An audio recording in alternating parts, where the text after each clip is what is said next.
15ویں دوا آہو فغاں کرنے والے مریض۔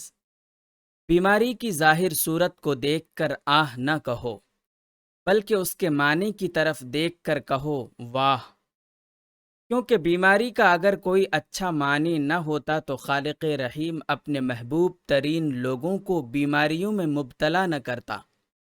ایک صحیح حدیث میں وارد ہوا ہے، اشد الناس بلاء الانبیاء ثم الاولیاء الامثل فالامثل، او کما قال۔ مطلب یہ ہے کہ مشکلات و مصائب میں سب سے زیادہ وہ لوگ گرفتار ہوتے ہیں جو سب سے زیادہ فضیلت والے اور باکمال ہوتے ہیں، اور وہ ہیں انبیاء، اور ان میں سر فہرست حضرت ایوب ہیں، پھر اولیاء کرام اور عام نیکوکار لوگ۔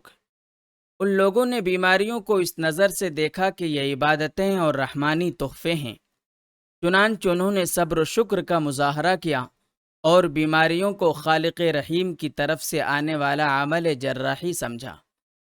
بس اے آہو فغاں کرنے والے مریض، اگر تم اس نورانی قافلے کے ساتھ جا ملنا چاہتے ہو تو صبر سے مزین ہو کر شکر ادا کرنا سیکھو، ورنہ اگر شکوے کرو گے تو یہ لوگ تمہیں اپنے قافلے میں شامل نہیں کریں گے اور تم تاریک راہوں میں چلتے ہوئے اہل غفلت کے گڑھے میں جا گرو گے۔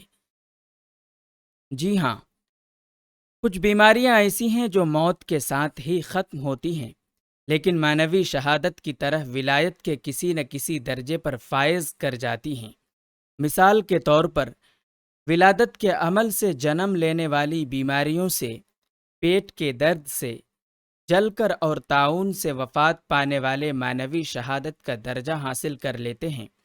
اسی طرح کچھ اور بھی بابرکت بیماریاں ہیں جو موت کے ذریعے ولایت کا درجہ عطا کر جاتی ہیں۔